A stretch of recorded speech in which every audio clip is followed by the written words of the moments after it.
కుముద్వతి. రచన G. Venkatakrishna. అక్కడికి నేను వెళ్ళేప్పటికే collector review meeting ప్రారంభమవుతోంది. అంశాల వారీగా అడుగుతుంటే మండల స్థాయి అధికారులు వివరాలు చెప్తున్నారు. ప్రైమరీ హెల్త్ సెంటర్ల గురించి అడుగుతూ కలెక్టర్ ఆ రోజు వార్తాపత్రిక లోకల్ న్యూస్‌లో వచ్చిన ఒక కంప్లెయింట్ దగ్గర డాక్టర్‌ను గట్టిగా నిలదీశాడు. ఒక గ్రామానికి బాధ్యురాలైన ఏఎన్ఎం ఆరోగ్య కార్యకర్త గురించి కంప్లెయింట్ అది. ఎవరా ఏఎన్ఎం? అని కలెక్టర్ అడిగిన వెంటనే ఒకామె లేచి నిలబడింది. నమస్తే సార్. ఏం? మీరు గ్రామాలు తిరగడం లేదా? శిశు మరణాలు పెరుగుతుంటే ఏం చేస్తున్నారు? వెళ్తున్నా సార్. ఆ కంప్లెయింట్ కావాలని రాయించారు సార్. ఏం మాట్లాడతారు? పేపర్‌లో వస్తే నిజం లేదని దబాయిస్తారా? ఎండీఓ ఏం చేస్తున్నారు మీరు? ఎండీఓ లేచి, సార్ ఈ అమ్మాయి బాగా పనిచేస్తుంది. బెస్ట్ వర్కర్ అవార్డు కూడా ఇచ్చాం. ఆ తల్లిదండ్రుల నిర్లక్ష్యంతో మండల ఆరోగ్య కేంద్రానికి రాకపోవటం వల్ల ఊర్లోనే నొప్పులొచ్చాయి. అది తెలిసి రాత్రైనా కూడా ఈ అమ్మాయి గ్రామానికి వెళ్ళింది. కాన్పు ఈమెనే చేసింది. పేపర్‌లో నెగెటివ్ రిపోర్టింగ్ వచ్చింది సార్. మీ కథనం వేరే ఉంది. పేపర్‌లో వేరే ఉంది. శిశు మరణాల పట్ల మనం చాలా సీరియస్‌గా ఉండాలి. ఇంకా పల్లెల్లో నాటు పద్ధతుల్లోనే డెలివరీ చేస్తున్నారంటే సిగ్గుచేటు. మండల స్పెషల్ ఆఫీసర్ దీని మీద రిపోర్ట్ ఇవ్వాలి. నేను లేచి నిలబడ్డాను. Kishore, enquire on this ANM అన్నాడు కలెక్టర్. సరే సార్ అంటూ ఆ ఏఎన్ఎం వైపు చూశాను. ఆమె కూడా నన్ను చూస్తోంది. ఎక్కడో చూసినట్టు అనిపించింది. కలెక్టర్ రివ్యూ ముగిశాక మండల్ డెవలప్మెంట్ ఆఫీస్‌కు వెళ్ళాను. డాక్టరు, ఎండీఓ ఇద్దరూ మహిళలే. ఆమెనేమైనా సపోర్ట్ చేస్తున్నారా అనిపించింది. డాక్టరు, ఎండీఓ నా ఎదురుగా కూర్చున్నారు. ఆమె నిలబడి ఉంది. కూర్చోండి అన్నాను. తెల్ల చీరంటే తెల్లగానే ఉంది గానీ, డిజైన్‌తో ఫ్యాషన్‌గా ఉంది. బ్లూ బోర్డర్, నల్లని హ్యాండ్ బ్యాగ్, తెల్లని టూల్ బాక్స్ చేతిలో పట్టుకున్నవి కింద పెట్టి అలాగే నిలుచుంది. కూర్చోండి అని మళ్ళీ అన్నా. చీరను భుజాల చుట్టూ తీసుకుని, చివరి అంచుతో నుదురు తుడుచుకుంటూ, స్థిరంగా అట్లానే నిలుచుంది. కళ్ళు ఏడవడానికి సిద్ధంగా ఉన్నాయి. ఉద్వేగాన్నాపుకుంటూ పైకి చూస్తోంది. అక్కడ చూస్తే అంబేద్కర్ ఫోటో ఉంది. అప్పుడు చూశాను ఆమె కళ్ళలోకి. విశాలమైన నల్లటి ముఖం, నుదుటన బొట్టు లేదు. అంతే నల్లని కళ్ళు, బలమైన భుజాల మధ్య ప్రస్ఫుటమైన మెడ. మెడలో శిలువతో ఉన్న గొలుసు. ఎత్తుగా బలంగా ఉంది. ముక్కు తుడుచుకుంటూ ఉంది. ఆ ముక్కు కొంచెం పొడుగుండాల్సిందే. చీర చెంగుతో మళ్ళీ ఒకసారి కళ్ళు అద్దుకుంది. ఆ కళ్ళలో దిగులు తెరలు. ఎక్కడో చూశాను అంటోంది మనసు. ఎండీఓ ఆమెను కూర్చో అన్నట్లు చూసింది. అప్పుడు కూర్చుంది. మీ పేరు? అడిగా. కుముద్వతి సార్. సార్ నిజానికి ఈ అమ్మాయి బాగా పనిచేస్తుంది. ఇదంతా ఆ సర్పంచ్ రాయించిన వార్త. అతను రామిరెడ్డి అని చాలా సతాయిస్తాడు జనాల్ని. ఎమ్మెల్యేకు క్లోజ్‌గా ఉంటానని ఎవరిని లెక్కచేయడు. కావాలనే వాళ్ళ అనుకూల పత్రికలో మాత్రమే రాయించారు. నిజంగా ఇష్యూ ఉంటే అన్ని పేపర్‌లోనూ రావాలి కదా! డాక్టర్ అంది. చూడండి కలెక్టర్ దృష్టికి పోయింది కాబట్టి ఇది మాట్లాడుతున్నా గానీ, లేకుంటే మనకి వేరే పనులు చాలా ఉన్నాయి గదా! నాకు ఈ నెలలోనే ఈ మండలి అలాట్ చేశారు. జిల్లా అధికారిగా నాకు చాలా పనులున్నాయి. కలెక్టర్ మళ్ళీ అడిగితేనే ఈ విషయం గురించి ఆలోచిస్తా. లేదంటే లేదు. సరేనా? ముగ్గురిని చూస్తూ అన్నాను. ఆమె కళ్ళలో చిన్న మెరుపు. ఈమెనెక్కడో చూశాను. ఈమె నాకు తెలుసు అని మాత్రం అర్థమవుతోంది. డాక్టరు, ఎండీఓ ఎదురుగా ఎట్లా అడగను? ఎండీఓ ఆఫీస్ మెట్లు దిగి కారు ఎక్కుతున్నప్పుడు చరచర వచ్చింది. సార్ అన్నది. అప్పుడు గుర్తొచ్చింది. మీది నూతుమడుగు కదా? ఇంటర్ కళ్యాణదుర్గంలో చదివావు గదా? ఆమె ముఖం వెలిగిపోతోంది. పందుల నరసన్న కూతురు కిలారి కుముద్వతి. థాంక్స్ సార్ గుర్తుపెట్టుకున్నందుకు. మరి నా రిపోర్ట్? డోంట్ వరీ అభయ ముద్రతో అంటుంటే డ్రైవర్ కారు కదిలించాడు. ఆమెకు వినిపించిందో లేదో మరి. మా నాన్న ఏ ఊరికి టీచర్‌గా బదిలైతే ఆ ఊర్లో కాపురం పెట్టేవాడు. ఇల్లు ఎక్కడ అనుకూలంగా తక్కువ బాడుగకు దొరికితే అక్కడ ఉండేవాళ్ళం. అట్లా కొత్తూరు అనే పెన్నా నది గట్టున ఉండే ఊర్లో కొద్దికాలం ఉన్నాం. ఆ ఊరికి బస్సులు రావు. నూతిమడుగు అనే ఊర్లో దిగి 3 మైళ్ళు నడవాలి. ఆ ఊర్లో ఎరికల ముత్తప్ప ఇంటి పక్కన ఇంట్లో ఉన్నాం. అవి నేను ఇంటర్మీడియేట్ కళ్యాణదుర్గం జూనియర్ కాలేజీలో చదివే రోజులు. కుముద్వతి నా ఇంటర్ క్లాస్‌మేట్. ఈ అమ్మాయి కన్నా ముందు వాళ్ళ నాన్న నరసన్న మాకు పరిచయం. పందుల నరసన్న చెల్లెలే మా ఇంటి పక్కనున్న ముత్తప్ప భార్య.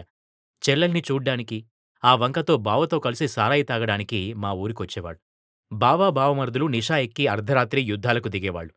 తమాషా తమాషాగా మాట్లాడుకుంటూ పెద్దగా వివాదాలు చేసుకునేవాళ్ళు. ఆ రాత్రుళ్ళు మా నాయన వాళ్ళని తన్నుకోకుండా, గలాటా దూరం పోకుండా ఆపేవాడు. రాత్రి గడిచాక మళ్ళీ పొద్దున్నే ఇద్దరూ బావ అంటే బావ అనుకుంటూ మామూలుగా ఉండేవాళ్ళు. మళ్ళీ వారానికి ముత్తప్పే వెళ్లి నరసన్నను పిలుచుకొనొచ్చి కోడి కోసి సారాయి తాపేవాడు. ఆ రాత్రి రగడ మళ్ళీ మామూలే. నేనప్పుడప్పుడు ఊరికి వెళ్ళిన రాత్రి ఈ రసాభాస ప్రేమను జూసేవాణ్ణి. అప్పుడు తెలిసింది నరసన్న కూతురు మా కాలేజీలోనే ఇంటర్ చదువుతోందని. తీరా ఒకసారి కుముద్వతి వాళ్ళ అత్త ఇంటికి మా ఊరొచ్చింది. నల్లగా, ఎత్తుగా, దృఢంగా ఉండేది. నేను బక్కగా, పీలగా, పొడుగ్గా ఉండేవాణ్ణి. ఈ పేరు బాపన పేరు. ఇదెట్లా పెడితివి నీ కూతురికని? మా నాయన నరసన్నడిగితే, మా ఊరి కర్ణం స్వామి ఒకసారి ఈ పాపం జూసి పేరడిగినాడు. ఇంకా పెట్టలేదు స్వామి అనంటే, నల్లగా ఉన్నా కళగా ఉంది. లక్షణమైన పేరు కుముద్వతిని పెట్టు అన్నాడు. ఇంకదే ఖాయం చేసినాం సార్ అన్నాడు నరసన్న. ల్యాబ్ క్లాస్‌లో బొద్దింకలు, వానపాములు డిసెక్షన్ చేయటం రాక సార్ల దిక్కు చూస్తుండేది కుముద్వతి. శ్రద్ధ లేదు నీకు. ఎన్ని సార్లు చెప్పినా చేసి చూపించినా మళ్ళీ మొదటికే వస్తావు. ఎందుకు తీసుకున్నావు సైన్స్ గ్రూపు? అని సార్లతో తిట్లు తింటూ ఉండేది. మా ఇద్దరి పేర్లు కేతో ఉండడంతో ఒకే బ్యాచ్‌లో ఉండేవాళ్ళం. ల్యాబ్ పరీక్షల్లో అనివార్యంగా నన్ను సహాయం అడిగేది. ఎప్పుడూ అసలు మాట్లాడకున్నా ల్యాబ్‌లో మాత్రం "అప్పో కిషోర్ రొంత చేసి అబ్బా ఈ డిసెక్షన్" అనేది. ఫైనల్ ఇయర్‌లో పరీక్షలప్పుడు ఇన్విజిలేటర్ కళ్ళు గప్పి నేను చేసిందాన్ని గబుక్కున తీసుకుపోయి "నువ్వు వేరే చేసుకో అబ్బా" అనింది. వారిని పందుల నరసన్న కూతురా అనుకున్నా. మా పరీక్షలయిపోయిన కొన్ని రోజులకు నూతిమడుగు దగ్గర బస్ దిగి మా ఊరికి నడిచిపోతున్నా. చిత్తడి చిత్తడిగా ఉండే వంక మలుపులో సీమజాలి చెట్ల గుంపు నీడల్లో గుర్ గుర్ ఇషో గుర్ గుర్ అంటూ పందుల్ని అదిలించే శబ్దం వినిపించింది. తీరా జూస్తే ఇంటర్మీడియేట్ చదివిన కుముద్వతి పందులు మళ్లేస్తూ కనిపించింది. చేతిలో దండుకర్ర, నెత్తిన టవల్ కప్పుకుని ఏదో ఇబ్బందిగా నిలుచుంది. కూర్చోదగిన పెద్ద బండరాయి పక్కన చేయి సంచి ఆనించి ఉంది. ఒక్క క్షణం నిలబడిపోయాను. తనన్ను జూసి ఊహించనట్టుగా కొయ్యబారిపోయింది. పందుల నరసన్న మీద చాలా కోపం వచ్చింది. చదువుకున్న అమ్మాయిని పందులు మేపడానికి పంపడమా? ఎంత అన్యాయం! అసలు ఈ అమ్మాయినా ఎట్లా ఒప్పుకుంది? అనిపించింది. కొయ్యబారిపోయిన కుముద్వతి తెప్పరిల్లి మన రిజల్ట్స్ ఎప్పుడొస్తాయప్పా? అనడిగింది. ఏమోమ్మో! ఇంకొక 15 రోజులు పట్టొచ్చనిపిస్తుంది. నువ్వేందమ్మా పందులెంట? నువ్వేమప్పా అయ్యవారు కొడుకువి. మా కులం పని చేసుకోక మాకు తప్పుతుందా? అన్నది. దారికి అడ్డంగా నీళ్లు నిలిచి బురద బురదగా ఉంది. నా కాళ్లకు బురద అంటకుండా దాటడానికి ప్యాంటు పైకి మడిచి, చెప్పులు చేతిలోకి తీసుకుని సంచి భుజానికి వేసుకుంటుంటే, ఏమప్పో కొంచెం ఈడుంటావా? నేనీ వెనక మామిడి తోపు కాడికి పోయేస్తా అంది. ఏటికుండాలమ్మా ఏం పని? ఈ సంచిలో ముత్యాలమ్మ దేవత బట్టలున్నాయి. ఈ సంచి మా ఆయన ఇచ్చిపాయె. ఇప్పుడు నేను దీన్ని ముట్టేకి లేదు. వెనక మామిడి తోపులో మా అవ్వ కావలుంది. ఆటికి పోయి అర్ధగంటలో వస్తానప్పా. అంటే నీ పందుల్ని, నీ బ్యాగును నేను కాపెట్టుకోవాల్నా? ప్లీజప్పా 10 నిమిషాల్లో వస్తానప్పా. పందులు యాడికి పోతాయిలే గాని, ఈ బ్యాగును పందులు యాడ ముట్టుకుంటాయో అని, దారిలో పోయేవాళ్లు తీసుకపోతారేమోనని భయం. 4 చెంబులు నెత్తిన బోసుకొని బిరిన వస్తానప్పా. ఈడ్నే ఉండు అని పరిగెత్తుకుంటూ చెట్లలో మాయమైపోయింది. నేను ఉంటానని భరోసా ఎవరిచ్చారీ అమ్మాయికి? ప్యాంటు కిందకి విడిచి, చెప్పులు తొడుక్కుని, సీమజాలి చెట్టు నీడలోకొచ్చాను. పందులు 10, 12 ఆ బురద నీళ్లలో సమ్మగా పడుకుని అడపాదడపా గుర్ గుర్ గుర్రుమంటున్నాయి. ఎవరైనా తెలిసిన వాళ్ళు జూస్తే ఏం చెప్పాలా అనే సందేహంతో వికారంగా అనిపించింది. వెళ్ళిపోదాం అనిపించింది. ఈ బ్యాగులో అంత విలువైందేమన్నా ఉందేమో! నేను వెళ్ళిపోయిన తర్వాత ఈ దారిలో వచ్చేవాళ్ళు బ్యాగు జూసి తీసుకుపోతే పందులు నరసన్న వాళ్ళు నష్టపోతారు కదా! సరే ఉందాం అనిపించింది. మధ్యాహ్నం 2 గంటలయ్యుండొచ్చు. అప్పటికి చేతికి వాచీల్లేవు. నేను బస్ దిగినప్పుడు 1:15. నిర్మానుష్యంగా ఉన్న చిట్టడవిలాంటి ప్రదేశం.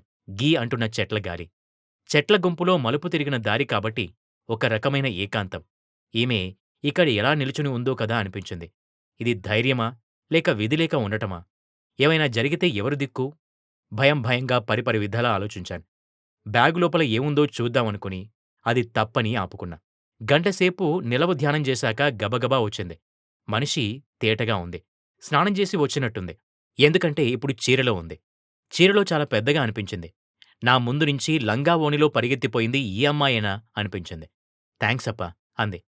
ఏమిటికమ్మా నాతోని పందులు కాపించినందుకా? అయ్యో! అట్లా ఎందుకనుకుంటావప్పా? ఒక ఆడపిల్లకు సాయం చేసినాననుకో, దీనివల్ల నాకేం వస్తుంది అని పైకి అనలేకపోయాను. మళ్ళీ ప్యాంటు పైకి మడిచి, చెప్పులు చేతబట్టుకుని, ఆ బురద దారి దాటేందుకు వెళ్తూ ఉంటే, నా భుజానికున్న సరుకుల సంచి అందుకుని, కాలువ దాటిన తర్వాత అందించింది. సంకల్పితంగానో, అసంకల్పితంగానో బ్యాగు అందించేటప్పుడు ఇద్దరి చేతులూ కలిశాయి. ఒక్క క్షణం విద్యుచ్ఛక్తి నిలువెల్లా ప్రవహించింది. ఇద్దరి కళ్ళూ కలిశాయి. ఒక కంట మైమరపు, ఒక కంట పులకింత ఒరుసుకున్నాయి. ఆ మధ్యాహ్నపు ఎండ ఘడియలు జీవితంలో చాలాసార్లు ఘళ్లు ఘళ్లున మోగాయి. ఆ తర్వాత కుముద్వతిని చూసింది లేదు. మళ్ళీ ఈ రోజు వరకు. డిగ్రీకి నేను బెంగుళూరు వెళ్ళిపోవటం, ఆ తర్వాత మా నాన్న అకాల మరణంతో మేం ఆ ఊరే వదిలేశాం. మా పక్కింటి ముత్తప్ప ఒకసారి మా అమ్మకు కళ్యాణదుర్గం బస్టాండ్‌లో కనిపించి చెప్పిన మాటల్లో ఒక మాట కుముద్వతి ఎవరినో బ్యాంకు ఉద్యోగిని ప్రేమించి పెళ్లి చేసుకుందని. అమ్మ ఆ మాట నాతో చెప్తే చాలా ఆశ్చర్యపోయాను నేను. రెండో రోజు మా ఆఫీస్‌కొచ్చింది కుముద్వతి. తెల్ల చీరలో సూర్యుడిలా మెరిసిపోతోంది. కాలర్ ఉన్న జాకెట్, నెక్ బ్లూ అంచుతో బిగువైన నిండుదనాన్ని ఒడిసిపట్టింది. వాళ్ళ డిస్ట్రిక్ట్ హెడ్ ఆఫీస్ వాళ్ళు నెగెటివ్ వార్తల మీద రిజాయిండర్ ఇవ్వాలని ఎంపీడీఓను సమాచారం ఇవ్వమన్నారట. ఆమె, "మా స్పెషల్ ఆఫీస్ సార్‌ను కలెక్టర్ రిపోర్ట్ ఇవ్వమన్నాడు కదా! మా సార్ రిపోర్ట్ బట్టి మీకు చెప్తా" అన్నదట.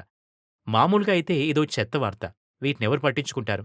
అనుకోకుండా కలెక్టర్ రివ్యూ మీటింగ్ నాడే వచ్చింది కాబట్టి ఇంత హంగామా జరుగుతోంది. "ఏం కాదులే.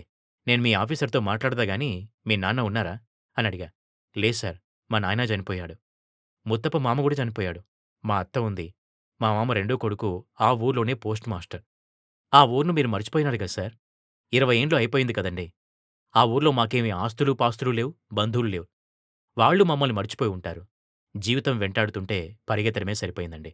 ప్రభు పంపినట్లు వచ్చారు సార్ నా కోసం." "అవును. ప్రభు మార్గంలో ఎలా కలిశారు? మీ వాళ్ళు ఎవరూ ఉండరు గదా!" "ఒక యూజ్‌లెస్ ఫెలోని నమ్మి వాడి వెంట నడిచి చాలా నష్టపోయాను సార్. మనశ్శాంతి లేదు. అనుకోకుండా ఒక అక్క వల్ల ప్రభు మార్గం పరిచయమైంది. రెగ్యులర్‌గా చర్చికేం వెళ్ళను. ఎందుకు సంతోషంగా లేవు? ధైర్యమైన దానివే గదా! ఇంటర్ తర్వాత నర్సింగ్ కోర్స్ చేసి ఈ ఉద్యోగమైతే తెచ్చుకున్నా కానీ, ఈ ఉద్యోగమే నాకు అడుగడుగునా అడ్డుపడుతోంది. వేళ కాని వేళలో పనిచేయాలి. రవాణా సౌకర్యాలేని పల్లెటూళ్లకు కనిపించినోళ్ళ వెంబడి నమ్మి వెళ్ళాల. ఎంత కరెక్ట్‌గా ఉన్నా అనుమానాలు పడేవాళ్లకు నోటి నిండా పని. లేనిపోని పుకార్లు పుట్టిచ్చి బ్లాక్‌మెయిల్ జేయాలని జూస్తారు. నా మొగుడుగాడు అట్లనే లేని అనుమానం పెంచుకొని నాతో కొట్లాడేటోడు. గ్రామీణ బ్యాంకులో మెసెంజర్ ఉంటూ క్లర్క్‌నని జెప్పి మోసంతో వెంటబడి పెళ్లికొప్పించుకున్నాడు. మా అన్న వద్దే వద్దన్నా వినకుండా చేసుకున్నందుకు నాకు బాగా శాస్తయింది. అనుమానము, ఇన్ఫియారిటీ కాంప్లెక్స్ తోటి తాగి తాగి ఆరోగ్యం పాడు జేసుకొని చచ్చాడు. ఇద్దరు బిడ్డలు మాకు. పులి మీద పుట్టలాగా పోయిన సంవత్సరమే ఆ మండలానికి ట్రాన్స్‌ఫర్ అయింది. ఆ మీది వేముల రామరెడ్డి గానికి చాలా కవరం సార్. కనిపించినోళ్ళంతా కావాల. ఊరూరికి ఎమ్మెల్యే పిలుస్తున్నారు రమ్మంటాడు. మమ్మల్నెందుకు పిలుస్తారన్నా?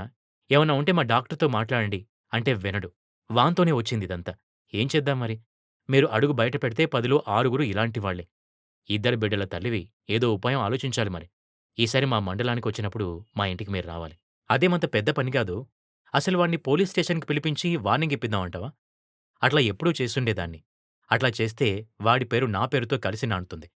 అరుగుల మీద కూర్చొని చర్చోపచర్చలు చేసేందుకు ఉపయోగపడుతుంది. వాడు నా మీద నలుగురికి 4 కల్పించి చెప్తాడు. లెక్క ఎక్కువ అడిగిందోయ్! నేను ఈనందుకు కంప్లెయింట్ చేసింది అయినా అనొచ్చు. నలుగురిలో ఒక్కడు నమ్మినా వాని ఎత్తు పారినట్లే. నా క్యారెక్టర్ చచ్చూరుకుంటుంది. పల్లెటూరి సంగతులు మీకు తెలియందా? నిజమే. ఆమె చెప్పింది పచ్చి వాస్తవం. పైకి అమాయకంగా కనిపించే పల్లెటూళ్ళు దుర్మార్గపు పురుగులతో లుకలుకలాడుతూ ఉంటాయి. ఊబి లాగేసినట్లు బలహీనుల్ని లాగేస్తూ ఉంటాయి. ఈమె జీవితానుభవంతో పండిపోయింది. సరే పోలీస్ స్టేషన్‌లో వద్దు. మీ ఎంపీడీఓతో ఒకసారి మాట్లాడిస్తా క్యాజువల్‌గా. ఆ తర్వాత నేనే మాట్లాడతా. మీకు తెలిసిన మనిషిగా మీకు చేయదగింది చేస్తా. మా మేడంకు వాడితో చెడు అనుభవాలు లేవనుకుంటున్నారా? ఇలాంటి విషయాల్లో ఒక ఆడదాని వెనుక ఇంకో ఆడది ఉండడం కంటే, ఆ ఆడదాని వెనుక ఆమెకు కావలసిన ఒక మగవాడు ఉండడం ఎక్కువ ఎఫెక్టివ్‌గా పనిచేస్తుంది సార్. చాలా స్పష్టంగా చెప్పింది. జీవితంలో పండిపోయావు కుముద్వతి. కాదు సార్. జీవితంలో పడిపోయాను. చావు దెబ్బలు కాచుకున్నాను. అవును నాకిప్పటికీ అర్థం కాని విషయం, నిన్ను అడగలేకపోయిన విషయం, ఆ రోజు మధ్యాహ్నం నన్ను పందులకు కాపలా పెట్టిన కారణమేమి? ఎందుకా మధ్యాహ్నం డ్రెస్ చేంజ్ చేసుకొనొచ్చావు? తెలిసి అడుగుతున్నాను సార్. నిజంగా తెలుసుకోవాలనుంటే మా ఇంటికి రండి. నాకు తెలుసంటున్నావు. తెలిసిందాన్ని తెలుసుకోవడంలో ఉత్సాహం ఏముంటుంది చెప్పు? తెలియకుండా ఉండడమే జీవనాకాంక్షను పెంచుతుంది. సార్, నేను మీ అంత చదువుకున్న దాన్ని కాదు. మీలా పెద్ద విషయాలు ఆలోచించలేను. మీకు మా కుటుంబం తెలుసు. మీ బంధువుననుకుని నన్నీ సమస్య నుంచి బయటపడేయండి. తథాస్తు అంటున్నంతలో మా ఆఫీస్ బాయ్ 2 కప్పుల కాఫీతో లోపలికొచ్చాడు. కాఫీ తాగి వెళ్తూ చాలా థాంక్స్ అంటూ ఆమె కళ్ళలో ఏదో భావన మిలమిల్లాడింది. అది నా గురించి కథ రాయవు అన్నట్లుగా నాకు తోచింది.